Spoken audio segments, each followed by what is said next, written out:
Hi, did Indians conquer abroad और did India invade other countries? इसका जवाब है यस। अगर आप इंडिया की मॉडर्न बाउंड्री को ही इंडिया की एंशिएंट बाउंड्री कंसीडर करोगे तो आप देखोगे बहुत बार इंडियन किंगडम्स ने इसे पार करके बाहर के टेरिटरीज में इन्वेशन चलाया था। राजा चंद्रगुप्त मौर्य ने सेलुकस निकेटर को युद्ध में हरा के उनसे 4 सेट्रपीज का कंट्रोल ले लिया था।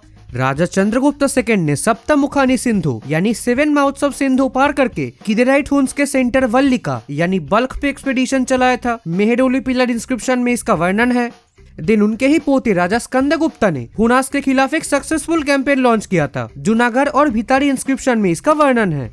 फेमस कश्मीरी रूलर राजा ललितादित्य मुक्तापिला को तो आप सभी जानते हो। राज तरंगिनी के चतुर्थ तरंग में इनके सारे मिलिट्री अचीवमेंट्स का वर्णन है। सिर्फ मिलिट्री अचीवमेंट्स ही नहीं, गौर करने वाला एक विषय और है कि उस समय तांग डायनेस्टी के साथ उनका तगड़ा अलायंस था। कश्मीर केवल 8th सेंचुरी में ही नहीं रुका। साल 1834 में डोगरा रूल्ड कश्मीर ने लद्दाख को इन्वेड करके उसे अपने साथ इनकॉर्पोरेट किया था। दिन 1840 में उसने बाल्टिस्तान को इन्वेड करके उसे भी अपने साथ इनकॉर्पोरेट किया था। इसके बाद कश्मीर ने अपना रुख तिब्बत की तरफ भी किया था, बट यहाँ पे पहले की तरह सक्सेस हासिल नहीं कर पाया था।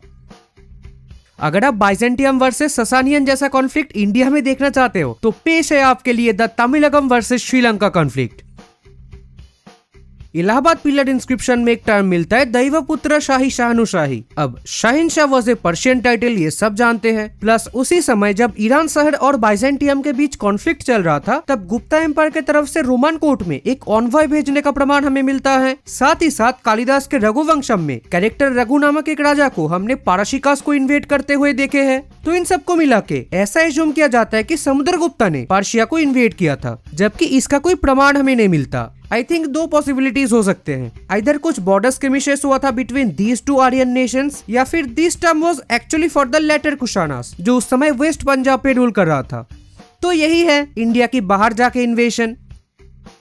आप बोलोगे भाई एक सेकेंड, आप आज के बाउंड्री को लेके क्यों चल रहे हो? पहले तो हम इससे भी बड़े थे। प्लस इंडिया में तो ऑलरेडी एक डिस्टिंक्शन एग्जिस्ट करता था नेटिव इंडियंस और फॉरेनर्स के बीच। फॉरेनर्स को हम म्लेच्छ, मिलक्ख, मिलक्खु ये सब कह के बुलाते थे। आर्यवर्त और म्लेच्छ देश का भी एक हार्ड डिस्टिंक्शन एग्जिस्ट करता था। साथ ही साथ उस समय एक भारतवर्ष का भी कंसेप्ट एग्जिस्ट करता था। तो आप इन सबको छोड़ के मॉडर्न बाउंड्रीज के पीछे क्यों पड़े हो?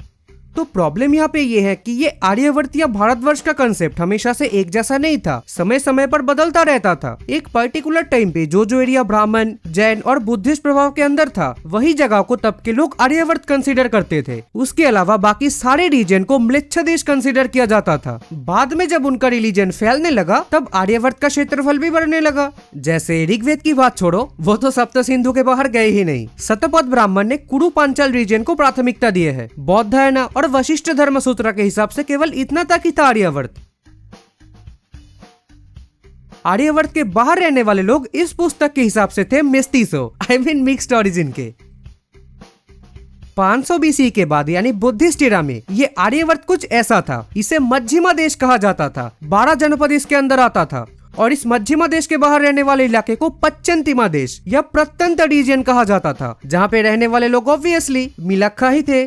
2nd सेंचुरी एडी का एक बुक दिव्य वदना में आर्यवर्त की सीमा और पूर्व की तरफ स्ट्रेच हुआ है। मतलब आप देख सकते हो आर्यन रिलीजियंस के प्रभाव फैलने से आर्यवर्त की सीमा किस तरीके से चेंज होता है। ऐसा करते करते जब हम 1st सेंचुरी BC में कदम रखेंगे तब हमें हिमालय से कुमारी तक एक फुल फ्लेज्ड नेशन भारतवर्ष की कंसेप्ट देखने को मिलेंगे। जामिनी के पूर्व मीमांसा सूत्र के कमेंटेटर शबर ने उत्तर से दक्षिण तक एक कल्चरल यूनिटी की बात की है। मार्कंडेय पुराण, वायु पुराण ने तो लिटरली इंडिया का डिवीजन ही किया है क्लास 9 के जियोग्राफी ऑफ इंडिया चैप्टर की तरह। इसके कारण आप देखोगे जिन जिन लोगों को पहले म्लेच्छ कंसीडर किया जाता था अब नहीं किया जाता। आंध्रास, दमिलास एक समय म्लेच्छ थे, अब नहीं है। अब केवल भारतवर्ष के फ्रंटियर में रहने वाले कुछ लोग, किराट, यवना, शका और विंध्य पर्वत के कुछ ट्राइबल लोग ही म्लेच्छ हैं। नाउ अगर हम गांधार कंबोज वाला रीजन यानी उत्तर पथ को हमारा नॉर्दर्न मोस्ट बाउंड्री कंसीडर करें, बिकॉज अब तो कोई डिस्टिंक्शन बचा ही नहीं भारत के अंदर, तब हम एक चीज नोटिस करेंगे कि हमारे देश के किसी भी एम्पायर ने कभी इसे पार ही नहीं किया। मेरा मतलब पार तो डेफिनेटली किया, बट लॉन्ग टर्म में उधर कोई रेन एस्टेब्लिश नहीं कर पाया। साथ में आप देखोगे करीब 300 BC से हमारी उदिच्च रीजन पर म्लेच्छों का अधिकार हो गया था, यानी अब वे जगह फॉरेन लैंड में तब्दील हो गया था। आर्यों का कोई कंट्रोल नहीं था वहाँ पे। सो कोई राजा अगर उधर मिलिट्री कैंपेन करने जाए तो वो एक तरह से फॉरेन लैंड पर इन्वेजन की तरह होगा। 3rd-4th सेंचुरी से सिंधु के उस पार ईरान सारे का कंट्रोल हो गया था, यानी आधा मॉडर्न डे पाकिस्तान। एंड अगर आप इलाहाबाद पिलर इंस्क्रिप्शन के 23 नंबर लाइन को देखोगे तो आपको ये दो टर्म्स मिलेंगे जिनका रेन भारत के नॉर्थ वेस्टर्न साइड पे था। इसीलिए ही मैं मॉडर्न डे बाउंड्री को कंसीडर कर रहा था,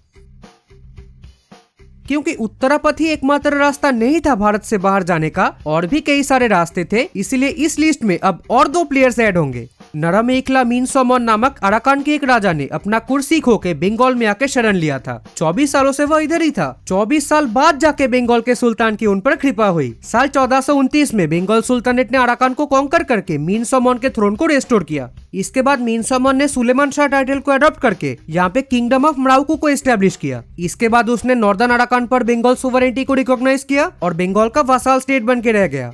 उनके मरने के बाद क्या हुआ था पता है? उनके सक्सेसर ने हमारा बड़ा वाला काटा था। चोल डायनेस्टी के राजा चोला ने सबसे पहले मालदीव के 2 टापू मालिकू और तिलादुम्मती को ऑक्युपाई कर लिया था। दिन साल 1025 में उनके बेटे राजेंद्र ने समुंदर पार करके श्रीविजय को इन्वेड किया था। कैपिटल पालेमबांग समेत श्रीविजय के तमाम शहरों को चोला ने डिस्ट्रॉय किया था, जिससे श्रीविजय मंडला पूरी तरीके से तबाह हो गया था। 3 कारण बताए जाते हैं इस इन्वेशन के पीछे। खैर, इस इन्वेशन के बाद अगले कुछ दशकों तक चोला इन्फ्लुएंस श्रीविजय पर जारी था। ऐसा कहने के 2 रीजंस है। एक कि उस इन्वेशन के बाद से साल 1077 तक कोई श्रीविजय एनवॉय सोंगकोट में नहीं आया था। दूसरा कारण है साल 1068 में किदा में हो रहे सक्सेशन कॉन्फ्लिक्ट को सॉल्व करने के लिए चोला ने फिर से इधर हमला किया था।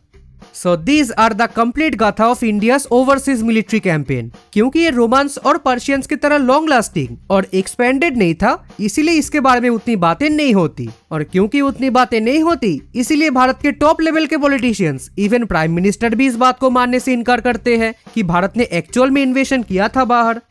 दुनिया के साथ आंख में आंख मिला करके कह सकता है कि हमारी संस्कृति, हमारा इतिहास, हमारी परंपरा इस बात की गवाह है कि हिंदुस्तान कभी भी आक्रांता नहीं रहा है।